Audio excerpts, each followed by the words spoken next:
Bien, buenos días alumnos. Este es el video de la explicación del contenido, el análisis de la obra del poema de Mio Cid. Este video tienen que verlo cuando hayan finalizado la lectura, porque yo voy a hacer referencia a episodios, pero no se los voy a contar ni los voy a ubicar. Ustedes tienen que tener la lectura hecha para poder hacer referencia y pensar dónde está acerca de lo que yo estoy hablando.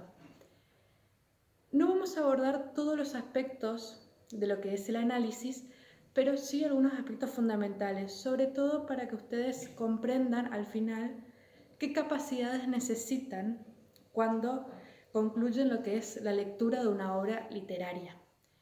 En primer lugar, si hablamos del poema en su totalidad, recuerden que una obra siempre tiene una historia que cuenta, que es la que ustedes tienen que ubicar a través de los hechos y los personajes, es decir, quiénes son los personajes, qué acciones hacen, qué sucede en la historia. Para eso tienen las 3 guías de lectura que hicimos de los distintos cantares. Pero la historia que cuenta, la anécdota que cuenta el poema es solamente una excusa para tratar un tema sobre el cual se quiere dar una postura. En este caso, el tema de la obra es el honor. A través de todo el texto se aborda el problema del honor desde distintos puntos de vista, porque es un tema amplio y complejo. Ya desde el inicio, cuando Minaya dice cubiertos de honra, retornaremos a ella, refiriéndose a Castilla, inicia la problemática del honor. Ya cuando en la crónica de 20 Reyes, cuando Mio Cid ofende a García Ordóñez, le arranca ese pedazo de la barba, está ofendiendo el honor. Es decir, que el honor es una problemática importante y ha sido una problemática importante desde el origen de la civilización española hasta la actualidad. Así que en muchas obras que nosotros vamos a leer, vamos a ver esta cuestión del honor. No es lo mismo, de ninguna manera, el honor en la sociedad española, en la Edad Media, en la actualidad, que el concepto del honor en nuestra sociedad, en la sociedad griega, en la sociedad romana, en el siglo VIII, en el siglo XX, etc. Son conceptos distintos. Como habíamos dicho en el video anterior, algunas cosas podemos trasladarlas a la actualidad y otras hay que atenderlas exclusivamente en el contexto. ¿Cómo se presenta este problema del honor? En primer lugar, es claro que hay un protagonista, un héroe, que siente que fue ultrajado en su honor por 2 motivos. Primero, por las cosas que dicen de él que no son ciertas, y segundo, por la actitud del rey. En el caso de lo que hace el rey, es muy importante entender el contexto en el cual está la sociedad española. Para España, el honor es una cuestión que depende, por una parte, de lo que cada uno haga, es decir, uno construye su honor con sus acciones, uno se vuelve o no una persona honorable. Por eso le dice el ángel a Mio Cid, cabalgad, hacé lo que vos podés hacer como caballero, hacé algo que demuestre que tenés honor, pese a lo que han dicho.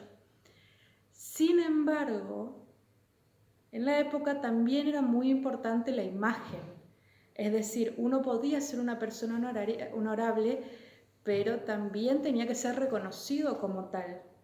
No bastaba solo lo que uno hiciera, sino lo que se dijera de uno. En ese sentido, podemos entender que no nos podemos guiar exclusivamente por la opinión, que es lo que le pasa al Cid, pero sí pesa mucho en la honra, porque en el contexto de la obra, la honra sí se ve afectada por lo que los otros dicen, sea verdad o no, pero afecta a la honra. ¿Y por qué afecta tanto lo que hace el rey al Cid, pese a que no es la culpa del Cid? Porque hay una idea instaurada de que el rey es el representante de Dios. Es decir, tener un rey que no es honorable, tener una autoridad que no es honorable, significa que no se está compartiendo el honor desde la divinidad hacia el pueblo, porque el honor del rey impacta en el honor del pueblo. Por decirlo de otra manera, ¿qué clase de pueblo somos si tenemos una cabeza que es corrupta, que es injusta, que es autoritaria, que es irreflexiva, imprudente, impulsiva? ¿Cómo nos deja a nosotros como pueblo? Nos deja muy mal. Vamos a ser nosotros también catalogados como impulsivos, irreflexivos, irreverentes, personas con poco honor. Entonces, los errores de la autoridad del rey repercutían en la imagen del pueblo. Paralelamente, lo que el rey hace hacia el Cid es una representación de la autoridad de Dios, es decir, es Dios, por decirlo de alguna manera, el que se siente ofendido con las actitudes del Cid y por eso lo destierra. Que el Cid busque el perdón del rey pese a que no es su culpa, responde a una cuestión de la época, porque buscaba el perdón de Dios, buscaba restaurar esa imagen hacia la superioridad.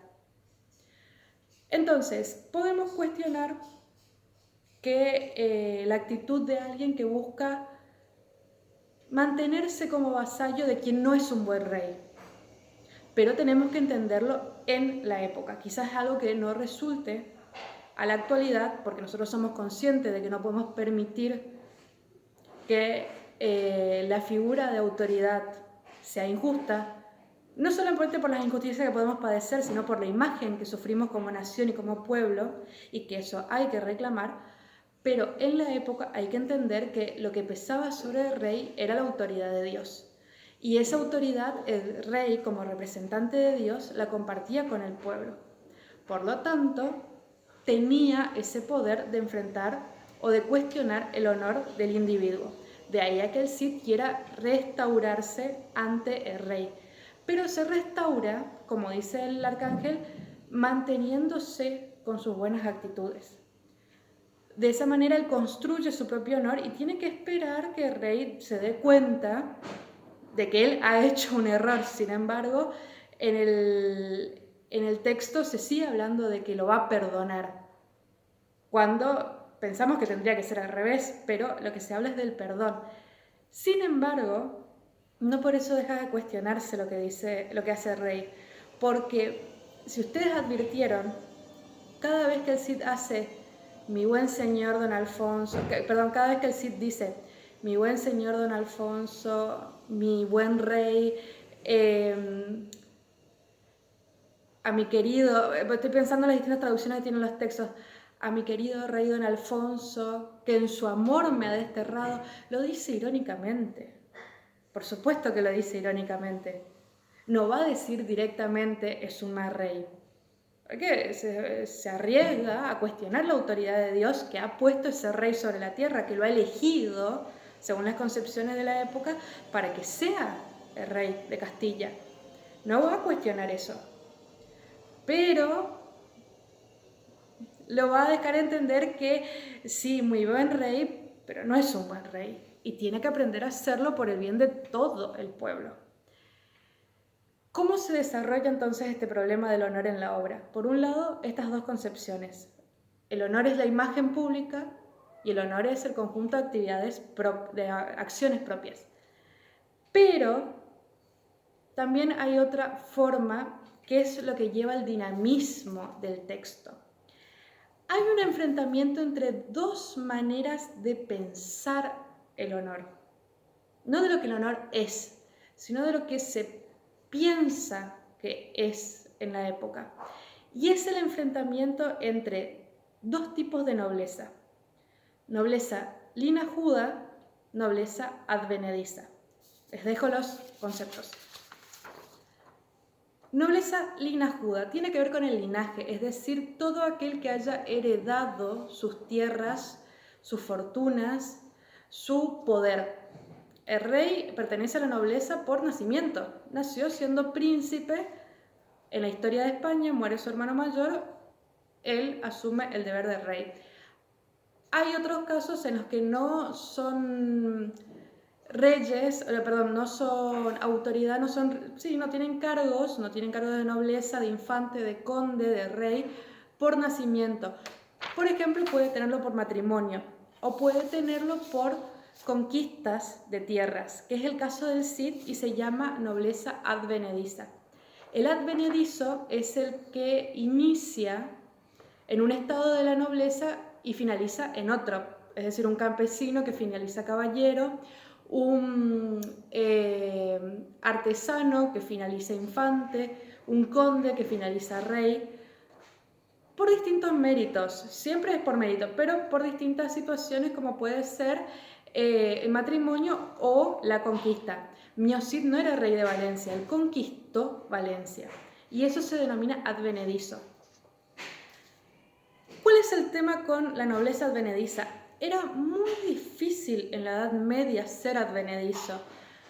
Generalmente uno se mantenía en el estado social en el que nacía campesino y se moría campesino.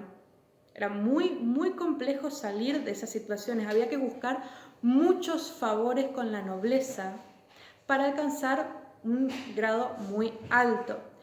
Miocid pertenece históricamente a algún sector de la nobleza, sobre todo por su matrimonio con Jimena, pero sabemos que en el poema pierde todo absolutamente en el momento del destierro. Entonces ahí es donde él se va a construir su propia nobleza. Recuerden ustedes que en historia los estados de la sociedad medieval eran los campesinos, la milicia, los caballeros, el clero, la iglesia, que era otra forma de acceder a los distintos grados de poder mediante el estudio, la carrera para ser obispo, llegar a los cardenales, eso daba también su prestigio, y los nobles, que eran la minoría. En el poema hay un enfrentamiento entre lo que es nobleza linajuda y nobleza advenediza. La nobleza linajuda está compuesta por todos los que han heredado su poder. El rey, don Alfonso, García Ordóñez, los séquitos de la corte y después los infantes de Carrión. Si ustedes observan, en el texto, en el momento en el que el juglar dice el rey don Alfonso se alegraba de las riquezas del Cid, el rey don Alfonso comenzó a pensar detenidamente, meditó sobre las propuestas, es decir, cuando pasa a ser una persona prudente, inteligente, sensata, que evalúa sus decisiones y no se mueve solamente por sus emociones, en ese momento en que el rey deja de ser un antagonista, aparecen los infantes, unos nuevos antagonistas, para sostener la trama del poema, para que Miocid siempre tenga alguien de la nobleza linajuda con quien enfrentarse. Él y todas sus tropas pertenecen a la nobleza advenediza. Cuando el juglar dice, los que iban a pie, a caballo, se hacen ya, es la nobleza advenediza, es decir, el campesino, que era un simple soldado, pero que pasa a ser un caballero, porque el caballo era un elemento de mucho prestigio en la época. Representaba el poder, porque costaba muchísimo mantenerlo y era caro de adquirirlo. Es decir, que muestra que la gente del Cid va progresando gracias a él. Todo esto, recuerden que tienen que ir marcándolo y señalando en las partes que ustedes encuentran. ¿Por qué es un enfrentamiento el linaje y el advenedizo? Porque tienen dos concepciones distintas de ser. Si ustedes observan bien cómo se desarrollan los infantes, van a darse cuenta de qué es lo que ellos dicen. Nosotros somos de sangre de los infantes de Carrión. Carrión era un lugar de España. Nosotros somos los condes, nosotros somos los que hemos heredado, lo que tenemos el honor en la sangre, es decir, nacemos con honor simplemente porque hemos nacido en una familia rica y con título. No tenemos el honor, no necesitamos demostrárselo a nadie, no necesitamos hacer gala, construir nuestra imagen, conquistar ciudades, no necesitamos hacer absolutamente nada, ya tenemos el honor desde la cuna, desde el nacimiento. Y eso genera un tipo de persona muy destructiva, porque es una persona que considera que no tiene que hacer mérito, es decir, que nunca tiene que probar lo que vale. Y en el caso de los infantes son personas que no valen directamente, pero no se necesita, si nosotros miramos en la sociedad actual, No se necesita un título, nosotros no tenemos títulos de condesa, de nobleza, de marqués, no tenemos en nuestra sociedad aquí en Argentina esos detalles, pero tenemos muchas personas que consideran que nunca deben probar lo que son. Nunca deben reparar sus errores, nunca deben esforzarse, nunca deben retribuir al otro, ser agradecido, ser solidario, ser amable. No, hay que quererlos y respetarlos únicamente porque ellos son, porque existen en el mundo. Que de hecho las personas tienen dignidad, pero la dignidad deviene, el honor de uno deviene de lo que uno haga con las capacidades que uno tiene. Si uno siempre va a desmerecer al otro, siempre va a destratar, va a pretender que se lo ayude, porque uno es persona digna, pero nunca va a ayudar al resto de las personas dignas, va a pretender justicia, pero no la va a impartir para nadie, va a pretender respeto, pero no va a respetar, va a discriminar a todo el mundo. Entonces ese honor de la persona se va a resquebrajar su dignidad, se va a rebajar, va a perder valor, se va a corromper el alma. Y esa es la concepción que tienen los infantes, que ellos nunca van a perder nada porque ya han nacido así. Si el simple hecho de existir a ellos les garantiza que son buenos. Buenos o inclusive, bueno, ellos no se creen los mejores. ¿Qué están haciendo para demostrar que son dignos de respeto, de admiración, que son dignos de elogio?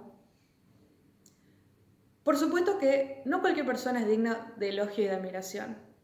Todos deberían ser respetados, por supuesto, pero quien no respeta a los demás pierde calidad humana. Y hay muchas personas que están construidas en esa idea de que no lo van a demostrar nunca. Los demás se tienen que dar cuenta. Y la contraparte a eso es lo que hace el Cid. No es una cuestión de que les voy a probar a los demás que soy el mejor. Yo tengo que hacerlo mejor porque es mi deber, porque es lo correcto, porque es lo bueno, porque es lo que corresponde, porque a mí no me gustó la manera en que me trataron, porque fue injusta. ¿Por qué voy a tratar injustamente a los demás?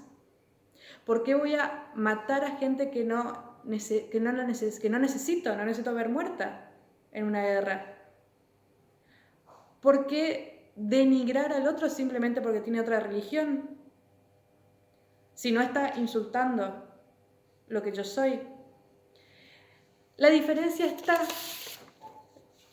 en que hay personajes en la obra que jamás asumen sus errores, hasta que les cuesta casi la vida, y hay otros personajes, en el caso del Cid, que él no asume un error ajeno, porque no es que él es responsable de los defectos de García Ordóñez, pero sí es consciente de que las cosas le van a ser muy difíciles por lo que le han hecho, pero él está dispuesto a pelear con esas dificultades con tal de no corromperse, de no ir a atacar, de no hacer el daño, de no ponerse al nivel del otro, no hacer lo que el otro hizo, de no insultar, injuriar, hablar mal del rey. Si él habla mal del rey, hace exactamente lo mismo que hizo García Ordóñez, hablando mal de él. Pese a que podemos decir, bueno, el Cid tiene motivos, pero él no se va a arriesgar a corromper su alma por el enojo que puede tener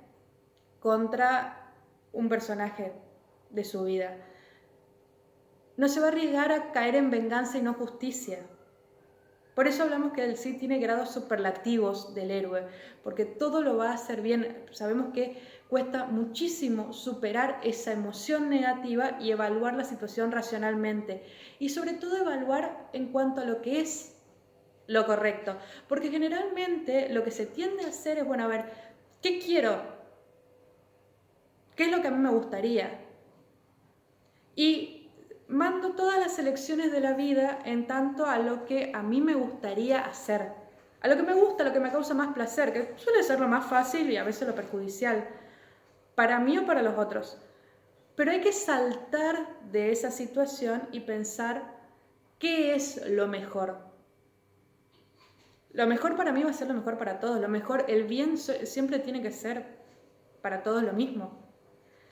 Si yo me posiciono en ese nivel, entonces estoy llegando al verdadero grado del honor. Es decir, soy una persona honorable, una persona que no es egoísta, una persona que no piensa solamente en sí misma, una persona que puede pensar el bien común.